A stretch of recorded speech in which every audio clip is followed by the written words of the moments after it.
The holographic display showed the same footage for the 1,000th time. Council ships exploding in brilliant flashes of light, human vessels moving with impossible speed and precision, and worst of all, the audio recording of human laughter echoing across open communication channels as their fleet tore through the mightiest armada the galaxy had assembled in 5,000 years. Ambassador Chen stood in the observation gallery of Proxima Station, watching the emergency session of the Galactic Council unfold below. The chamber was packed with representatives from over 800 species, and every single one of them looked terrified. 3 months had passed since the battle. 3 months since the Council had declared war on Earth, confident that humanity would bow before their superior numbers. 3 months since Earth's battle fleet had appeared and casually destroyed everything the galaxy threw at them. The footage played again. Chen had seen it so many times he could narrate it from memory. There was the Council's flagship, the Eternal Judgment, firing its main cannon. There was the human destroyer simply moving out of the way, as if the massive energy beam were nothing more than a mild inconvenience. There was the human response, a single missile that somehow bypassed every defense system and left the flagship dead in space, completely intact but utterly powerless. They didn't even use their full weapons, someone whispered in the gallery. Those were warning shots. Chen allowed himself a small smile. That was exactly right. Earth's Third Fleet had treated the entire invasion like a training exercise. Admiral Yamada had even submitted a performance review afterward, noting that her crews needed to work on their response times. Down in the chamber, High Chancellor Vexer of the Krill Dominion was speaking. His blue scales had lost their usual shimmer, dulled by stress and lack of sleep. "We must understand what we face," Vexer said, his voice booming through the chamber. "How did Earth develop such technology? How did they hide it from us? For 5,000 years we believed they were a minor species, barely worthy of council membership." A Zorvian admiral named Thex stood up, his forearms gesturing dramatically. "They made fools of us. My fleet, the pride of the Zorvian Empire, lasted less than 10 minutes against them." 10 minutes? We had 300 warships." Chen decided it was time to speak. He pressed the button that would signal his request to address the council. The chamber fell silent as his holographic image appeared at the speaker's podium. "Honorable members of the council," Chen began, keeping his voice calm and professional. "You ask how Earth developed such capability. The answer is simple. We never stopped." Confused murmurs rippled through the chamber. 5,000 years ago, the galaxy defeated a great enemy, Chen continued. The Voidborn, they were called. Extragalactic invaders who wanted to consume everything. Our ancestors, all of our ancestors, fought together and pushed them back. It was the galaxy's greatest victory. "We know our history, human," Thex interrupted. "What does this have to do with your war machines?" "Everything," Chen said quietly. "After the victory, the galaxy made a choice. You chose peace. You chose to disarm, to forget the art of war, to heal from the trauma of that great conflict. It was a noble choice. A beautiful choice." He paused, letting his words sink in. "But Earth remembered. We kept the old files, the old battle plans, the true history of what happened. While you built gardens and wrote poetry, we built defense stations and ran combat simulations. While your children learned music and art, ours learned tactics and strategy alongside their regular studies. While you chose to forget how to fight, we chose to remember for you." The chamber exploded with angry shouts. Chen waited for them to quiet down. "You call us paranoid," he said. "You call us warmongers. But someone had to remember how to fight. Someone had to stay ready just in case." "In case of what?" Vexer demanded. "There has been peace for 5,000 years." Chen's expression turned grim. "Peace enforced by nothing more than luck and distance. Tell me, Chancellor, what would you have done if the Voidborn returned? What would any of you have done?" The question hung in the air like a physical weight. No one had an answer. Later that evening, Chen met with Admiral Keiko Yamada in a small cafe on the station's commercial level. The Admiral was a small woman with gray hair and sharp eyes that missed nothing. She sipped her tea and watched the crowds pass by. "They're scared of us now," Yamada said casually. "Good. Is it good?" Chen asked. "We came here to be part of the galactic community, not to be feared." "Fear and respect often look the same from a distance," Yamada replied. She set down her cup. "Do you know what the hardest part of the battle was?" Chen shook his head. "Holding back," Yamada said, "making sure we didn't actually hurt anyone. That fleet they sent? We could have destroyed every ship in under 3 minutes. Instead, we spent 20 minutes carefully disabling them, making sure every crew member survived. And they don't even realize that's what we did. Chen thought about that. The official casualty report from the battle showed 0 deaths on the Council side. Hundreds of disabled ships, thousands of stranded crew members picked up by human rescue vessels, but not a single fatality. They think we were toying with them, Chen said. We were, Yamada agreed, but not in the way they imagine. We were toying with them the way a parent plays gently with a child. Carefully, protectively. She looked out at the passing aliens, at the species who had declared war on Earth out of fear and ignorance. They have no idea how much we held back. They saw maybe 3% of our actual capability. 3%? Chen repeated, shocked despite himself. Yamada's smile was sad. The 3rd Fleet is a border patrol unit, Ambassador. We have 78 full combat fleets. We have defense stations around every major body in our solar system. We have weapons platforms hidden in the Kuiper Belt that could sterilize a planet from a light year away. We've been building for 5,000 years and we never stopped. Chen felt a chill run down his spine. He knew Earth was strong, but this was beyond what he had imagined. Why? He asked. Why so much preparation for a threat that never came? Yamada was quiet for a long moment. When she spoke, her voice was soft but firm. Because hope is not a strategy, Ambassador. Because peace is precious and precious things must be protected. Because someone has to stand watch while others sleep safely. She met his eyes. And because deep down in our oldest files and our most ancient warnings, we always knew the truth. What truth? That the Voidborn didn't die, Yamada said. They retreated, and something that retreats can always return. Chen wanted to laugh, to dismiss it as paranoia, but looking at Yamada's serious face, at the quiet confidence of a woman who commanded ships that could end civilizations, he found he couldn't. You really believe they're coming back? He asked. Yamada finished her tea and stood up. I know they are, Ambassador. Our deep space monitoring network detected the first scout ship 6 weeks ago. They're at the Galactic Rim testing our defenses, and they're much stronger than they were 5,000 years ago. She started to walk away, then paused and looked back at him. The Council declared war on us at exactly the wrong time, she said, because now we have to decide whether we save them from themselves or let them face what's coming alone. Chen sat frozen as she disappeared into the crowd. Around him, aliens laughed and talked, completely unaware that everything was about to change. Above them all, beyond the station's walls and the local star systems, beyond even the spiral arms of the galaxy itself, something ancient and hungry was stirring in the dark between the stars, and only humanity had been watching. The monitoring station Outpost 17 floated in the emptiness beyond the galactic rim. It was a small facility, barely large enough for a crew of 30, and it had been considered a punishment posting for as long as anyone could remember. Nothing ever happened out here in the dark space between galaxies. That changed on a Tuesday morning, station time. Sensor technician Mira Hallstrom was halfway through her coffee when the alarms began screaming. She nearly dropped her cup as she rushed to her console, her 6 tentacles flying across the controls. "Commander," she shouted. "We have multiple contacts bearing 327, distance approximately 12 light hours and closing." Commander Petrov, a grizzled Terran veteran, was at her side in seconds. He studied the readings, his weathered face growing pale. "How many?" he asked quietly. Mira rechecked her instruments 3 times before answering. "At least 40 contacts, sir. Possibly more. The signatures are strange. They're not like anything in our database. Show me the visual." Mira brought up the telescope feed on the main screen. For a moment, there was nothing but the darkness between galaxies. Then shapes began to resolve out of the black. Ships, if you could call them that. They looked organic, like massive creatures swimming through space.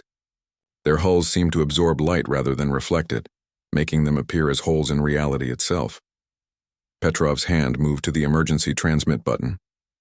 His finger hovered over it for just a second before he pressed down.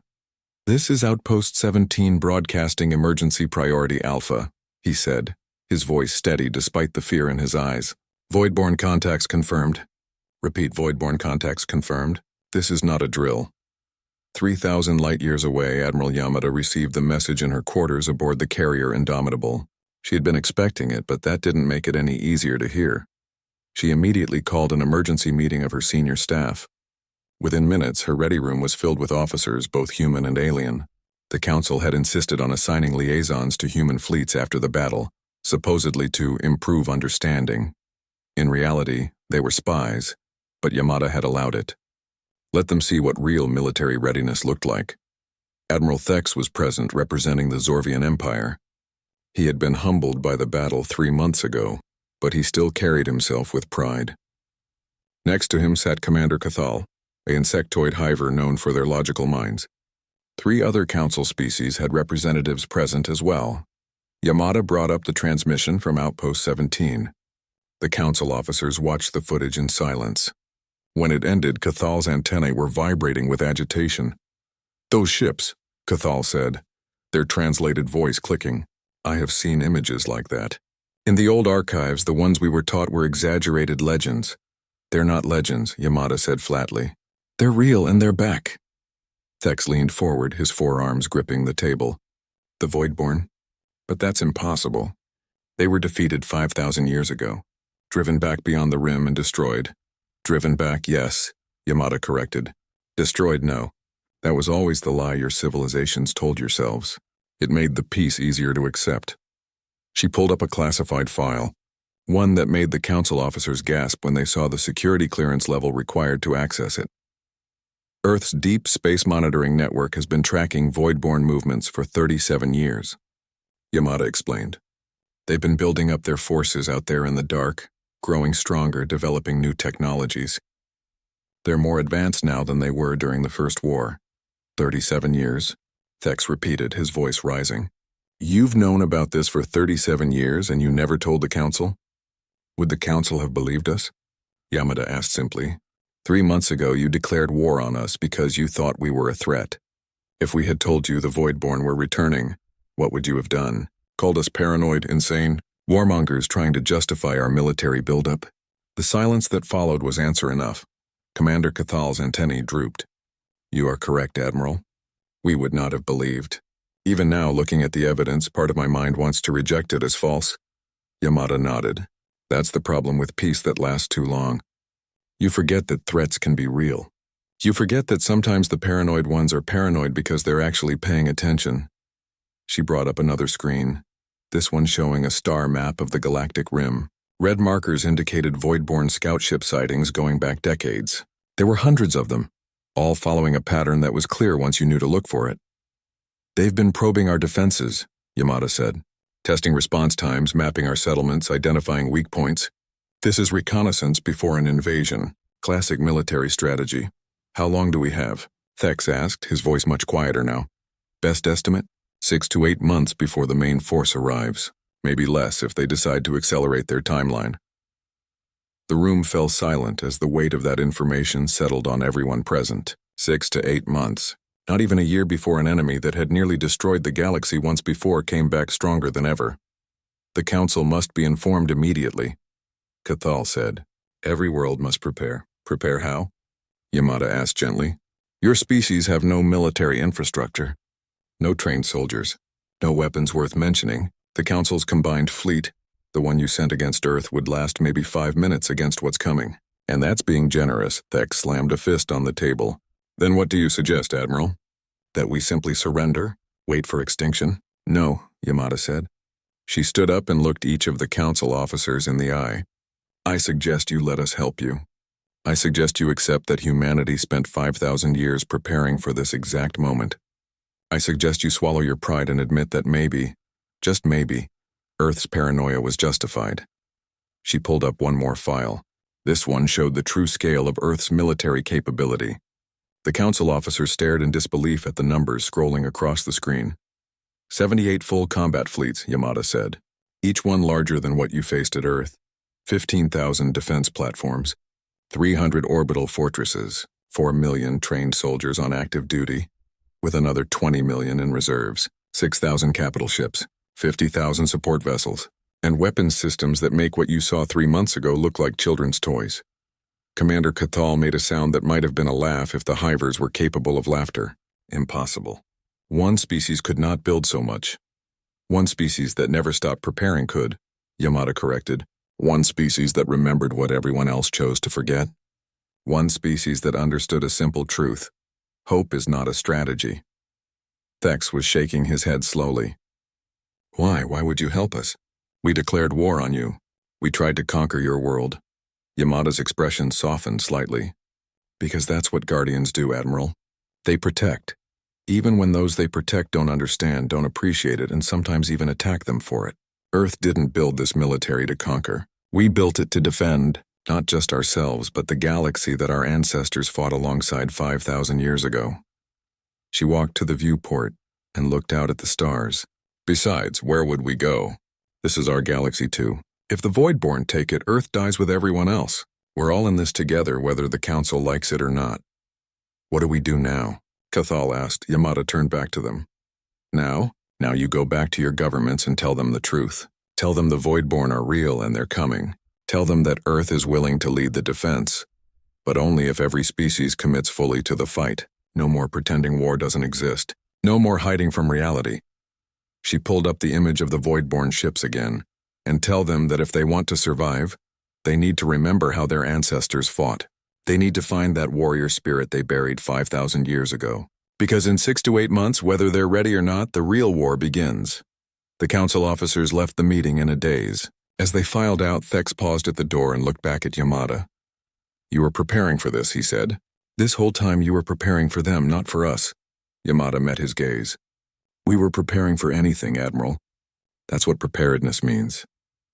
But yes, the Voidborn were always our primary concern. Everything else was just practice.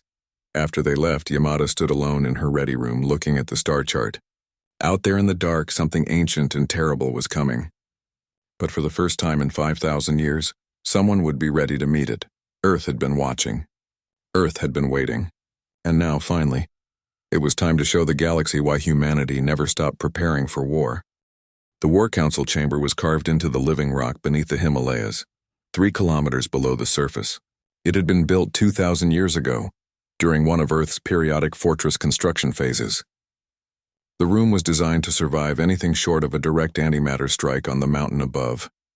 Around the circular table sat the people who truly ran Earth's military apparatus. Admiral Yamada was there, her image projected from orbit. General Marcus Stone represented the ground forces, a mountain of a man with scars that told stories of 100 training accidents. Director Sarah Chen commanded Earth's intelligence services. Prime Minister Zhou represented the civilian government.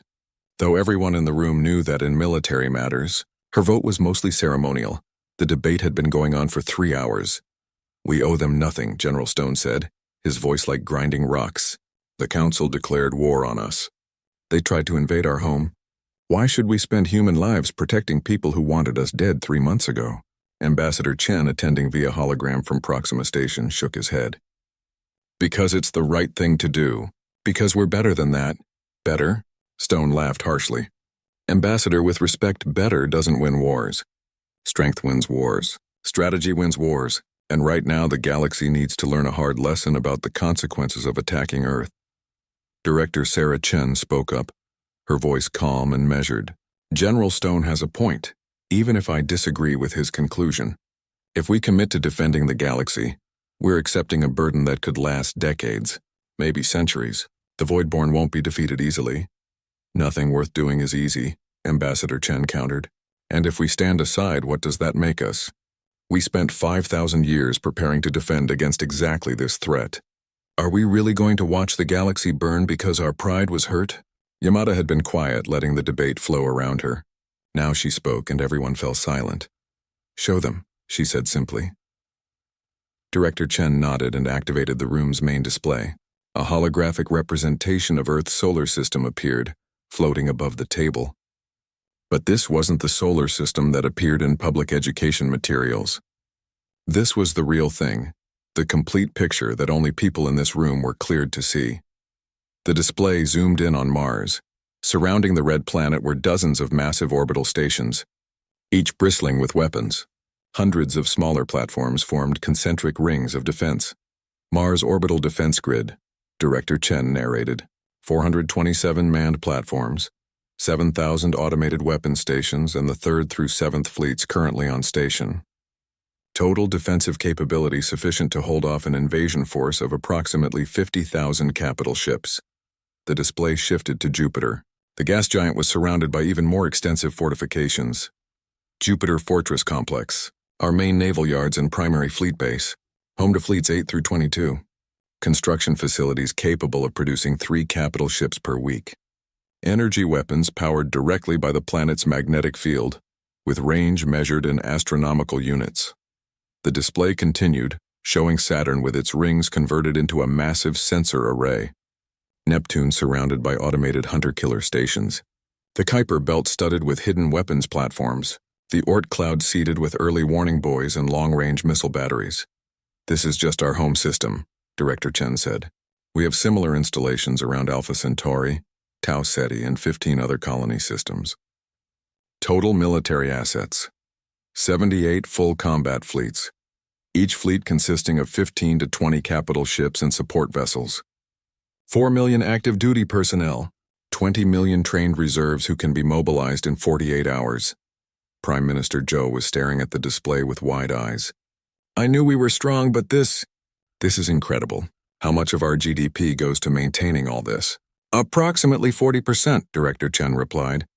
"It's why our civilian economy looks modest compared to council species. We're spending our resources on defense." General Stone leaned back in his chair. "This is why I question helping them. Look at what we've built. Look at what we've sacrificed. Every human child spends 2 years in military service. Every adult keeps a weapon in their home and knows how to use it. We've shaped our entire civilization around being ready for war, and they want us to share that? To spend human lives defending people who chose to forget how to defend themselves?" "They didn't choose to forget," Ambassador Chen said quietly. "They chose to heal. After the First Voidborn War, the galaxy was traumatized. Billions dead, whole species extinct. They made a collective decision to put down their weapons and build something better. That's not cowardice, General. That's hope. Hope without preparation is just wishful thinking," Stone shot back. "And preparation without purpose is just paranoia," Chen countered. "We didn't build all this just to hide behind it. We built it to protect something. If we only protect ourselves, then what was the point?" The room fell silent again. Yamada stood up and walked to the holographic display. She reached out and touched the image of Earth, her fingers passing through the blue and green sphere. "I've been thinking about my grandfather," she said softly.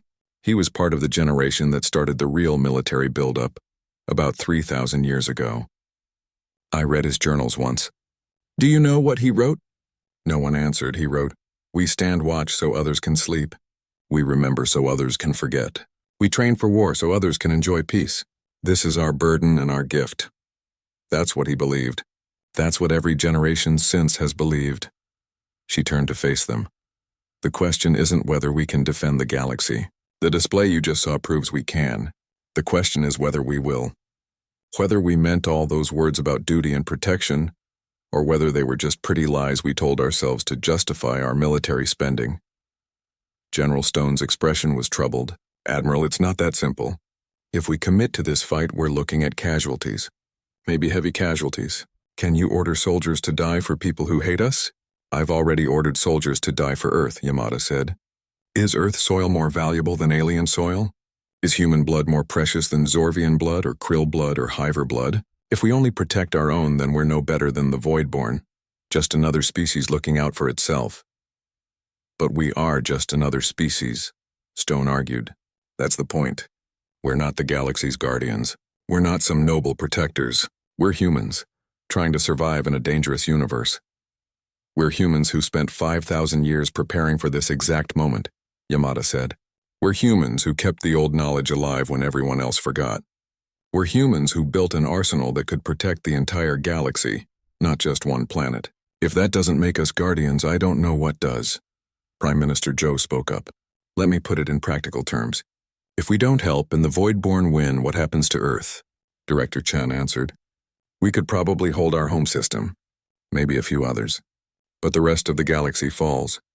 The Voidborn harvest every inhabited world, using the resources and population to grow stronger. Eventually, even our defenses wouldn't be enough. We'd be the last light in a dark galaxy waiting for extinction. And if we do help?" Joe asked. "Then we have a real chance," Yamada said. Not a certainty, but a chance. The Council species have resources, populations, industrial capacity. They have courage too, buried under 5,000 years of peace. If we can teach them to fight again, if we can reorganize their militaries, if we can share our technology, we might win. Might, Stone repeated. You're asking me to commit human lives on a might. I'm asking you to commit human lives to the purpose we've been training them for since they were born, Yamada said firmly. Every soldier in Earth's military swore an oath to defend humanity. But we're part of a galactic community now, whether we like it or not. And if that community dies, we die with it. She brought up another display, this one showing casualty projections for various scenarios. The numbers were sobering. If we fight alone, we lose eventually, she said. The math doesn't work. If we hide behind our defenses, we survive longer but still lose. If we fight together with the full resources of 800 species behind us, we have approximately a 60% chance of victory. 60%, Stone said quietly. 60%, Yamada confirmed. Those are the best odds we're going to get, General. And they only exist if we act now. If we help the Council species prepare. If we turn their populations into soldiers and their economies into war machines. Every day we wait, those odds drop. Ambassador Chen spoke again. There's something else to consider. If we save them, if we lead them to victory, then we'll have earned their respect and gratitude. Earth becomes not just another member of the galactic community, but its protector, its leader. I don't care about leadership, Yamada said. I care about survival. But the ambassador is right. If we do this, the galaxy will owe us a debt it can never repay. And maybe that's how we finally get them to understand why we never stopped preparing for war. The vote, when it came, was not unanimous. General Stone voted against intervention until the end. But the majority carried the day. Earth would fight. Earth would lead. The Triangulum sector had been a peaceful trading hub for 3,000 years. Its central station, Unity Point, processed cargo from 200 worlds.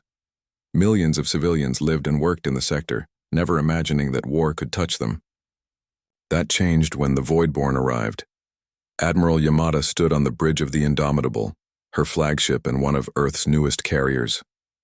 Around her, the largest fleet ever assembled by the Galactic Council was taking position, but calling it a council fleet was generous.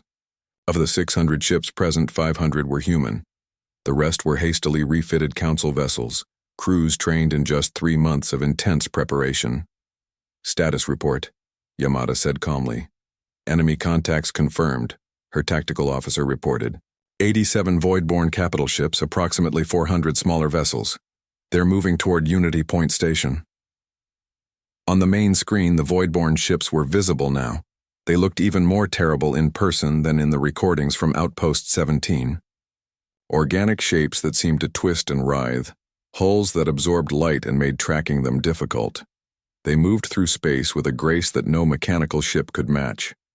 Admiral Thex was on the bridge as well, commanding the council contingent. His forearms were trembling slightly, but his voice was steady when he spoke. Orders, Admiral? Yamada studied the tactical display. The Voidborn were moving in a formation that seemed random but wasn't. She had studied the old battle records, the ones Earth had preserved from the First War. She knew their tactics, had wargamed against them for years. Council ships form defensive line Beta 7, she ordered. Protect the station and evacuate civilians. Human fleets Alpha through Delta with me. We're taking the fight to them. Thex looked like he wanted to argue but thought better of it. His ships moved into position, forming a shield between the station and the approaching threat. It was a good defensive position, one that would let them hold out for maybe an hour before being overwhelmed. Yamada had no intention of fighting defensively. All human fleets advance, she ordered. Attack pattern Yamamoto 5. The human fleet surged forward like a single living thing. 500 ships moving in perfect coordination, each captain knowing their role without needing to be told. This was what 5,000 years of training produced. This was what the Council had faced when they attacked Earth, and why they had never stood a chance. The Voidborn responded immediately. Their ships accelerated, weapons charging with energy that made space itself ripple and distort. The first exchange of fire lit up the darkness with enough energy to power a star, but the humans were ready. Yamada watched calmly as her ships executed maneuvers that would have been impossible for Council vessels. Human ships could accelerate at rates that would turn most aliens into paste. Their crews were trained from childhood to handle extreme G-forces. Their ships were built not for comfort, but for war. First wave firing, her tactical officer announced. 300 missiles launched simultaneously from the human fleet, each one equipped with AI guidance systems more sophisticated than most Council ships' main computers. The Voidborn tried to intercept them, but the missiles were too smart, too fast, too many. They wove through defensive fire like dancers, finding gaps in shields and soft points in armor. Explosions blossomed across the Voidborn formation. 20 enemy ships went dark, their organic hulls breached and dying in the cold of space. Second wave, fire. More missiles, more explosions. The Voidborn formation began to break apart, ships trying to scatter and reform. But Yamada had anticipated this. She had studied their tactics, knew how they would respond. Fleets Beta and Gamma execute flanking maneuver now. 200 human ships split off from the main formation, accelerating around the Voidborn flanks at speeds that would have torn Council ships apart. They opened fire from the sides, catching the enemy in a crossfire that left no room to maneuver. But the Voidborn were not defenseless. They returned fire with weapons that bent space itself, creating gravitational anomalies that could crush ships like tin cans. One human destroyer disappeared into a sudden singularity, gone in an instant along with all 300 crew members aboard. Hull breach on the Defiant, damage control reported. Cascading failures on the Aurora. The Tempest is requesting permission to withdraw for repairs. Denied, Yamada said coldly. All ships maintain position. We break them here, or we don't break them at all. The battle raged on. Human ships traded fire with the Voidborn at ranges measured in thousands of kilometers. Point defense lasers created webs of light as they tried to intercept incoming projectiles. Shield generators overloaded, their failures marked by brilliant flashes as stored energy dispersed. Ships died on both sides, lives ending in the silence of vacuum, but slowly, steadily, the humans were winning. Enemy formation collapsing, tactical reported. They're trying to retreat. Pursuit course, Yamada ordered. Don't let them reform. Press the advantage. The human fleet charged forward. This was the moment she had been waiting for, the moment when enemy discipline broke and individual ships began making their own decisions. It was when they were most vulnerable. Behind them, at the defensive line, something unexpected happened. A Voidborn ship broke through the human formation, moving faster than the humans had anticipated. It was heading straight for Unity Point Station, where millions of civilians were still evacuating. Admiral Thex saw it coming. His flagship, the Pride of Zorvia, was closest. He could have maintained position, could have let the human fleet handle it. Instead, he made a decision that would be remembered for generations.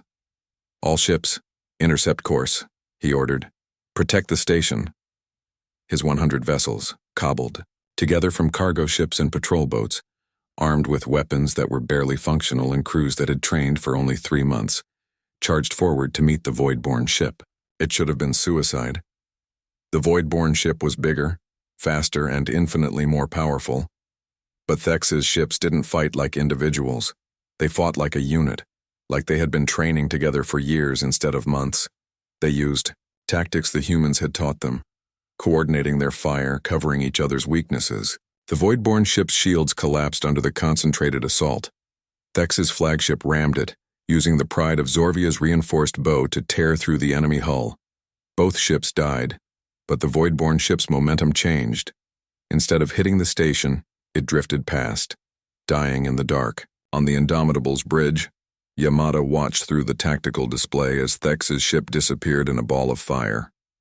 She was silent for a moment, then spoke quietly. Mark that location. I want a memorial buoy placed there with Admiral Thex's name and the names of every crew member aboard that ship. Yes, ma'am, her communications officer said, her voice thick with emotion. The battle continued for another hour. By the end, 70 Voidborn ships were destroyed, the rest scattered and fleeing. The human fleet had lost 31 ships and 8,000 crew members. The Council contingent had lost 40 ships, including Thex's flagship, with 12,000 dead. When the last Voidborn ship jumped away to whatever dark space they came from, the battlefield fell silent except for the rescue operations. Yamada stood on the observation deck later, watching the recovery vessels work. Commander Cathal found her there, the hiver's antennae drooping with exhaustion. "We won," Cathal said. "But the cost." "War always has a cost," Yamada replied. "The question is whether what we protected was worth it." Unity Point Station is safe. 4 million civilians evacuated successfully. The Voidborn advance in this sector is stopped. Cathal's antennae straightened slightly. Admiral Thex died well. His tactics were impressive for someone with only 3 months of training. He remembered something, Yamada said. Something his ancestors knew 5,000 years ago. How to be brave when it matters. How to sacrifice for others. How to be a warrior instead of just a soldier. Cathal was quiet for a moment. "We forgot so much. Not just tactics and weapons, but courage. The willingness to stand between harm and the helpless. Humans never forgot that." "We couldn't afford to," Yamada said. "Someone had to remember." Over the next days, word of the Battle of Triangulum Sector spread across the galaxy. The footage showed human ships fighting with precision and power that seemed impossible. But it also showed Council ships fighting with desperate courage, led by an admiral who gave his life to save millions he would never meet. The galaxy began to understand something important. This wasn't humanity's war to fight alone. This was everyone's war. And if species that had forgotten how to fight could remember in just 3 months, if they could find that warrior spirit buried deep in their ancient past, then maybe there was hope. In the command center beneath the Himalayas, General Stone watched the battle footage for the 10th time. He paused at the moment Thex's ship rammed the Voidborn vessel. "I was wrong," he said to the empty room. "They're worth fighting for." On Zorvia, Thex's homeworld, millions gathered to mourn their admiral, but they also gathered to enlist. Military recruitment centers were overwhelmed with volunteers, people who wanted to honor Thex's sacrifice by becoming what he had become, defenders of the helpless. The same thing happened on dozens of other Council worlds. 6 months after the Battle of Triangulum Sector, Ambassador Chen stood in the Grand Assembly Hall of New Proxima Station.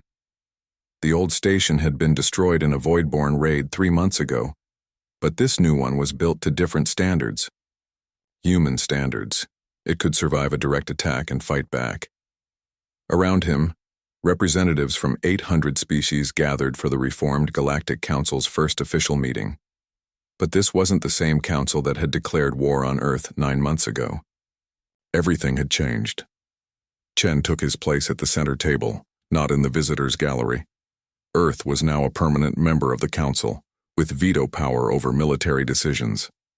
Some species had objected at first, but those objections had disappeared quickly when the Voidborn launched 3 more major attacks. Each time it was human fleets that arrived first, human tactics that won the day, and human casualties that paid the price of victory. High Chancellor Vexer called the meeting to order. His scales had regained some of their shimmer, but he looked older now, worn down by the weight of leadership during wartime. "The war continues," Vexer said simply, "but we are no longer losing. Thanks to Earth's leadership and the sacrifice of warriors from every species, we have pushed the Voidborn back to the galactic rim. Our defensive lines hold, our fleets grow stronger, and our people remember what it means to fight for something worth protecting." Applause filled the chamber. Chen noticed it was genuine, not the polite acknowledgement that council meetings usually produced. These beings had seen real war now. They understood what was at stake. Earth's military academies have trained over 2 million new officers from council species, Vexer continued. Human defense contractors have helped us reopen shipyards and weapons factories across the galaxy. Human tactics and strategies are now taught on every world. We have become a true military alliance. More applause. Chen felt a strange mix of pride and sadness. This was what humanity had always prepared for, but that didn't make it easy. After the formal session ended, Chen found himself approached by dozens of representatives, all wanting to thank Earth, to shake his hand, to share stories of human soldiers who had fought alongside their own people. It was overwhelming and humbling at the same time. Later, he visited the Galactic Defense Academy on Earth. It had been his idea, approved by Admiral Yamada and the War Council. The facility sprawled across what had once been farmland in Central Asia, now transformed into the largest military training complex in the galaxy. Chen walked through the grounds, watching young cadets from 100 different species training together. A human drill sergeant was teaching a squad of hivers proper weapons maintenance. A Zorvian combat instructor was running a group of humans through zero-gravity assault tactics. A Krill engineering officer was explaining ship reactor systems to a mixed class that included 3 different species. Incredible, isn't it? Chen turned to find Admiral Yamada walking beside him. She was in dress uniform, prepared for a ceremony later that afternoon. It is, Chen agreed. 6 months ago, most of these species didn't have militaries. Now look at them. They're remembering, Yamada said. That's what we gave them. Not weapons or ships, though those helped. We gave them back their memory of how to be warriors, how to stand up for themselves and each other. They walked in silence for a moment, watching a particularly intense hand-to-hand combat session between human and alien cadets. How many have we lost? Chen asked quietly. Yamada's expression darkened. 47,000 human military personnel killed in action. Another 90,000 wounded. Council species have lost approximately 300,000 combined. Chen felt the weight of those numbers. Each one was a person, a life ended in service of something larger than themselves. Was it worth it? He asked. Ask me again when the war's over, Yamada replied. But right now, today, knowing what I know, yes. Every single one of those soldiers died protecting billions of innocent people. That's worth something. They reached the Memorial Plaza, where the names of every fallen soldier were inscribed on a massive wall of black stone. Human names were there, but so were Zorvian names, Hiver names, Krill names, and hundreds of others. In death, they were all equal. Admiral Thex's name was at the center, larger than the others. His sacrifice at Triangulum had become legendary, the symbol of what the Council species could be when they found their courage again. His daughter graduated yesterday, Yamada said, pointing to a young Zorvian woman in the distance wearing a fresh officer's uniform. Top of her class in tactical operations, she's requested assignment to the front lines. Following in her father's footsteps, Chen observed. They all are, Yamada said. Every species, every world. They're finding that warrior spirit again. Not because they love war, but because they love peace enough to fight for it. That afternoon, Chen attended the ceremony Yamada had dressed for. It was held in the main auditorium, with thousands of cadets present. The occasion was the promotion of Admiral Yamada to Supreme Commander of Joint Forces, making her the highest-ranking military officer in the entire Galactic Council. The vote had been unanimous. Even former critics acknowledged that humanity had earned this position through sacrifice and competence. More importantly, they trusted Yamada to lead them to victory. Chen watched as Yamada accepted the position with typical brevity. She spoke. For less than 5 minutes, her words simple and direct. I accept this command with humility and determination, she said. The Voidborn are pushed back but not defeated. They're regrouping, building strength for another push. We must be ready. Every species, every world, every soldier. We stand together or we fall separately. She paused, looking out at the sea of young faces representing 100 different worlds. Some of you are human, raised from birth knowing that this fight was coming. Others are from species that forgot what war meant, who had to relearn courage in a matter of months. But all of you are warriors now. All of you understand what we're protecting. And all of you have proven that when civilization stands together, when we remember both the value of peace and the necessity of defending it, we're stronger than any threat from the dark. The applause was deafening. Later that evening, Chen found himself aboard the new flagship Remembrance, a ship so large it had its own ecosystem inside. The ship was a joint construction project, built using human technology and resources from a dozen council species. It was a symbol of the new alliance, stronger for its diversity. He met Commander Cathal on the observation deck, The hiver was staring out at the stars, antennae twitching in what Chen had learned was deep thought. "Commander," Chen greeted. "Contemplating our future?" "Our past, actually," Cathal replied. "I've been reading the old histories, the real ones that were hidden away or dismissed as exaggeration. Our ancestors were formidable warriors, not because they loved violence, but because they understood its necessity. And then they chose to forget," Chen said. "Yes. And now we choose to remember again with Earth's help." Cathal turned to face him. "Do you know what the Hiver Council debated for 3 days after the Battle of Triangulum?" Chen shook his head. Whether to be angry that humans hid their military strength from us, or grateful that someone maintained the capability to protect us when we could not protect ourselves. The vote was close, but gratitude won. "I'm glad," Chen said sincerely. "As am I." Cathal's antennae drooped slightly. "We were fools, Ambassador. Comfortable fools who thought peace was the natural state of the universe rather than a precious thing that must be guarded. You tried to tell us, in your way. You maintained military traditions, held ceremonies honoring soldiers, spoke of duty and sacrifice. We dismissed it as human peculiarity. We didn't understand that you were trying to keep alive something important." "You understand now," Chen said. "That's what matters." A proximity alarm chimed softly. A ship was approaching, one of the courier vessels that carried messages between fleets. Within minutes, Admiral Yamada appeared on the observation deck, a datapad in her hand. "Reports from the Rim," she said without preamble. "The Voidborn are massing for another attack. Looks like a major push, possibly their largest yet." "How long do we have?" Chen asked. 2 weeks, maybe 3. Yamada's expression was grim but determined. "They're going to try to break through in the Andromeda approach. If they succeed, they'll have a direct path to 15 major population centers." "What do we need?" Cathal asked. "Everything," Yamada replied. "Every ship, every soldier, every resource. This is going to be the real test. If we hold here, we might be able to push them back permanently. If we fail..." She didn't need to finish that sentence. "Earth's 1st through 15th fleets are ready," she continued. "Council forces have assembled the largest combined fleet in history. We're as ready as we're going to be."